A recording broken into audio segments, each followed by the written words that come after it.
Hello, hello, hello again. The U.S. Piper with you.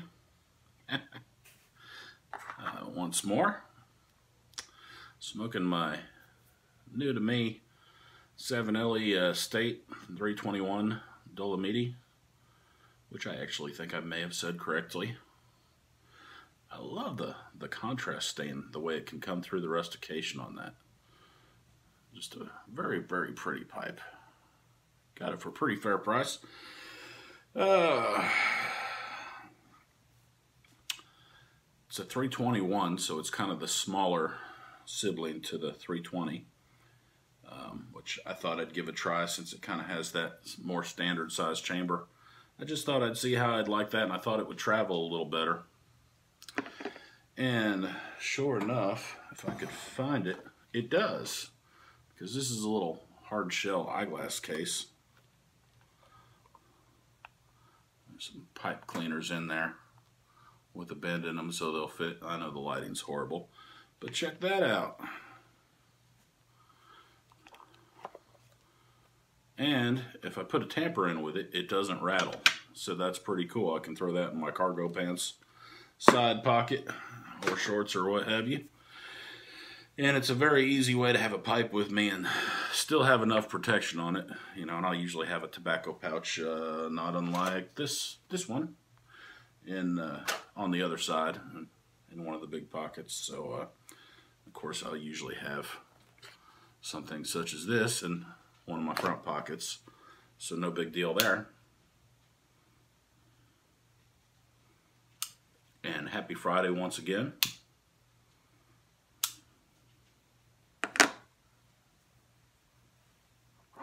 Still chooching on some Haunted Bookshop.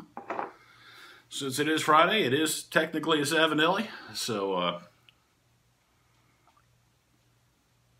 I'm within specification, Captain.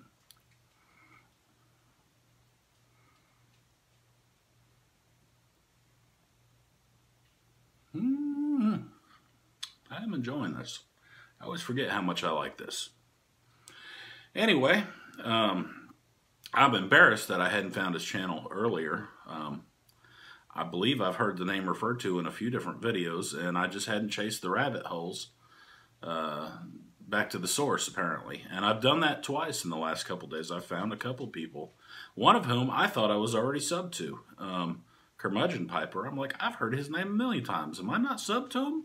So I went and looked, and no, I wasn't. So there you go.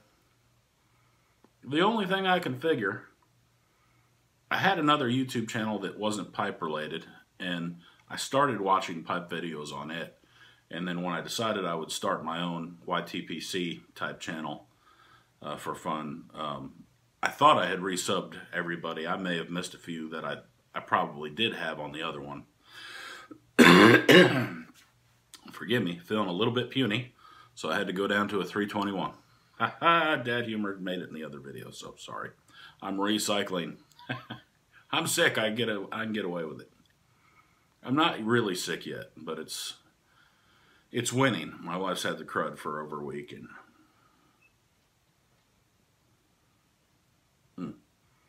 anyway, the question that Wharf Valley Boy asked was, is there something we find particularly frustrating with, you know, the industry or pipe smoking or, you know, basically anything along those lines? Was my understanding of the question. Anything we find frustrating.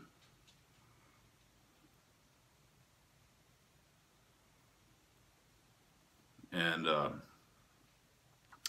don't know. I think for me early on it was just the same things everybody else deals with, you know, the basic technique issues, my own shortcomings as I tried to acquire the necessary skills to operate a pipe properly. Many would argue I still don't possess. Let me pause this just a second. I have whiny dogs that want to go out.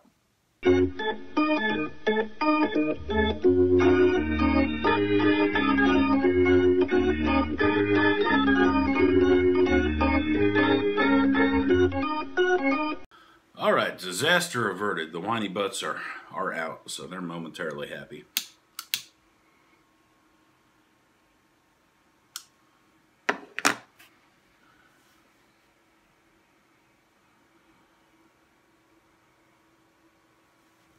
I suppose to a certain level, I think aromatics really set me back a little bit. And some of that comes down to our personal likes and dislikes. I'm not really an aromatic smoker, but I didn't know that at the beginning. So I had a lot of frustration with various grades of different aromatics. And you know, the common theme of, oh, it smells so good, and then you smoke the stuff and you're like, well, it's really not that good though. And why does my tongue feel like shoe leather?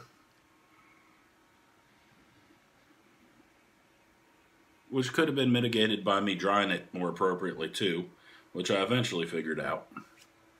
And I did have one English blend. I think I had bought several ounces of Daybreak, which is from H&H, which is not my favorite by any stretch of the imagination.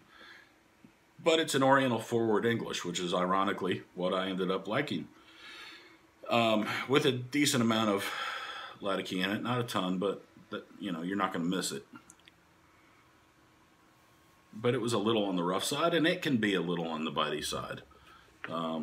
So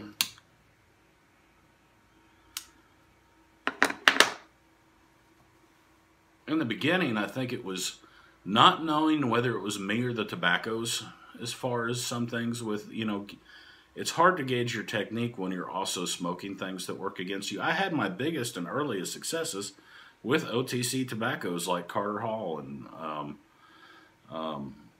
Prince Albert and Velvet, stuff like that, you know, your Burley blends. Just because they burned well, especially Carter Hall was really my first one. I would say my first successful pipe was really Carter Hall and a corncob and a country gentleman. Because you almost can't screw it up. And I bought that on a whim. I had already acquired, you know, 2 or 3 aromatics by then. I had some 1Q. I had some Brigadier Black. I got a little pipe kit deal that was actually a good buy because I got a pretty decent little Crown bent billiard out of it. 733, and it actually smokes good. But that leads me to the rest of it, which was because all my pipes were really inexpensive. And everybody tells you a cob's as good as anything else, but when you don't have, you know, like a Savinelli or a Peterson or something that you know is an accepted standard of quality,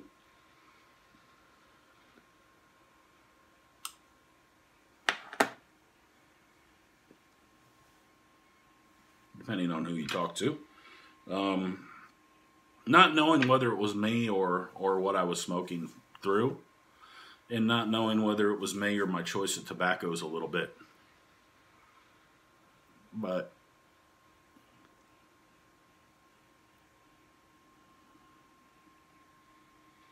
I got a few estates from a buddy of mine, actually a pipe club over on eBay.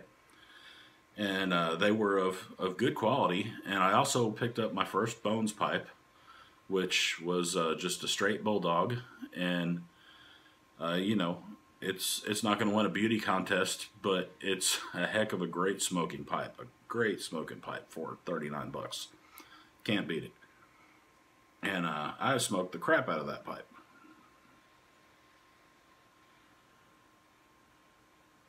But I still felt in the back of my mind that I hadn't bought a Savinelli or Peterson or something on that level, although I pretty much thought that these pipes probably smoked as well as those did. I didn't know that because I didn't have any of those to compare it to yet. So I broke down, and I think I bought a Rossi, which is kind of, you know, your entry-level Savinelli these days, and it smoked well. And I got a 673. You know, I watched several other people's videos that really liked the 673. So that was my first actual Savinelli, was Aroma 673. And I still love that pipe. It's a great pipe. But what I found is, it's a really great pipe, and I love a lot of things about it, and it was instantly one of my favorite and best smokers.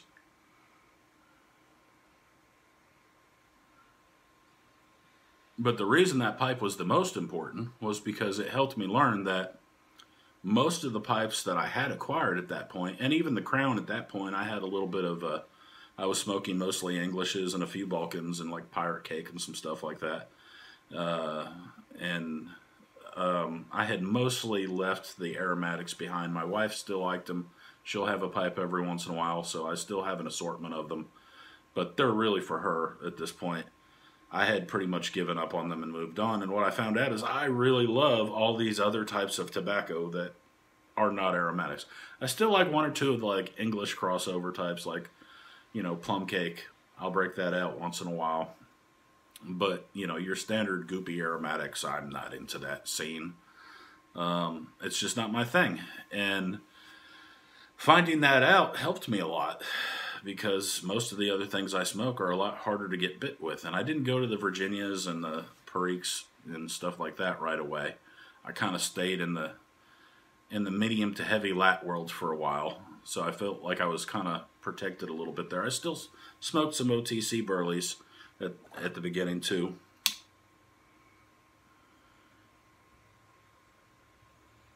But, and I know this has been long-winded, but basically, not knowing whether it was me or the equipment or me or the tobacco that I was choosing, you know, because I didn't really know anybody else that smoked that I could just hang out with and learn the finer points from. Luckily, I had, you know, the YTPC, and I had a lot of videos that were very informative. But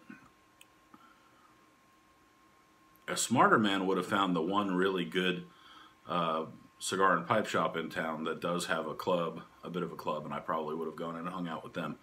But, you know, that's the sensible social thing to do, so I wasn't going to do that, apparently.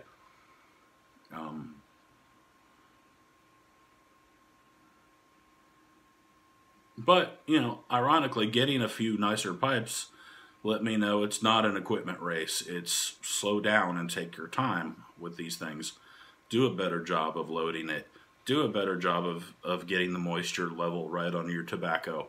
Make better informed choices on the tobacco before you just order something. Don't go in and just smell a sample of it and say, oh, that smells good, I like the way that smokes.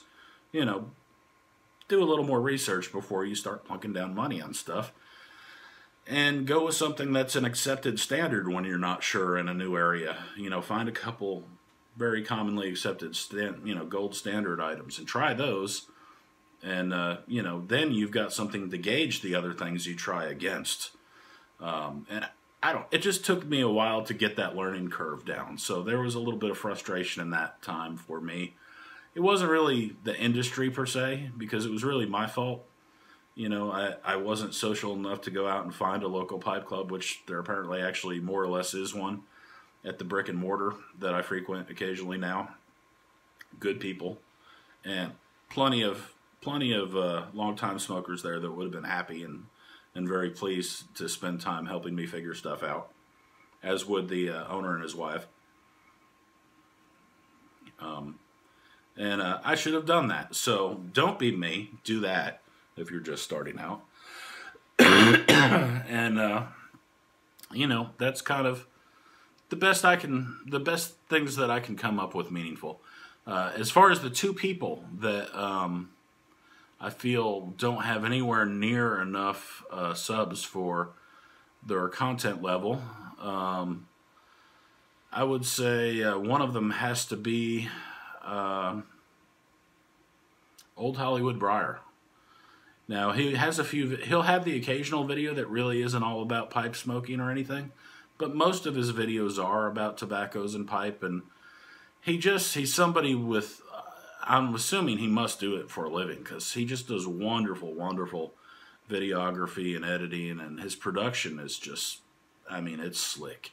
It's professional TV or better standards. Every time he shows the tobacco, the way he has his lighting and the way that he shoots it, I mean, you don't just want to buy it, you want to eat it. It looks so good. I mean, it's just, he does a wonderful job of presenting. He's very artistic in how he puts his stuff together. And I'm a big fan of everything that he does on his channel. So I feel like, and he's got a little less than 1,000 subs. Now, I think it's a fairly newer channel. I mean, not as new as mine, because I have like 50 subs or a little over. But for the level of the quality of content, he should have, like, you know, you would just assume he's a 10,000 sub, you know, channel. So, you know, I have to pick him for one. And there are so many great channels that don't have enough enough subs at this point. So I don't know. I think I'm just gonna go ahead and pick Curmudgeon Piper out because, you know, he's just past 500, and I'm looking at his channel. I haven't watched as much of his channel as I'd like to because I literally just found it earlier today. But I'm looking back at his list of videos, and this guy has been making videos and interacting with the YTPC for obviously much longer than I have. And he's just hitting 500 subs. And, you know, to me, that's just, you know, he seems very personable and down to earth and matter of fact. And, you know, you're not going to get a persona. You're just going to get him talking about stuff. And I really like channels like that. There are a million channels I'd like to shout out, but they all have a ton of viewers, and you know, that's just somebody that I think he could use a little more love than 500. So, you know, I'm in this mostly for fun. I don't care how many subs I get. I mean, it helps me feel like I'm a more social smoker than I am, to kind of borrow that from NW Pipe Smoker. But you know, so you know, for me, it helps the social feeling aspect of it, makes it a little more fun. And I watch a lot of videos while I'm out here in my Liberty Lounge smoking pipes. So this is a lot longer than a video response should be, but I guess it's also a bit of a hello to both Wharf Valley Boy and you know, anybody else that was unfortunate enough to click on this video and has stuck with it this long. So I hope you all have a blessed weekend, and you know, I don't care if I win or not. I just really felt like I should do an entry because it's another one of those channels that I really should have already subbed and found, and you fell through the cracks, brother. But I got you now, so I'm going back and watching some of your content, and I just, you know, so I really enjoy finding people that I've missed because, you know, I watch way more of these videos than I probably should. You know, we're not cable people. I'm not a big TV person. I'm not a huge sports fan. So, you know, I hang out and work on stuff in the shop, and I hang out and work on stuff in here, and I smoke my pipe, and I watch a lot of YouTube videos. So that's almost become my TV. So the dogs are going crazy, so they're reminding me it's time to shut the heck up. So y'all have a blessed weekend. The U.S. Piper out.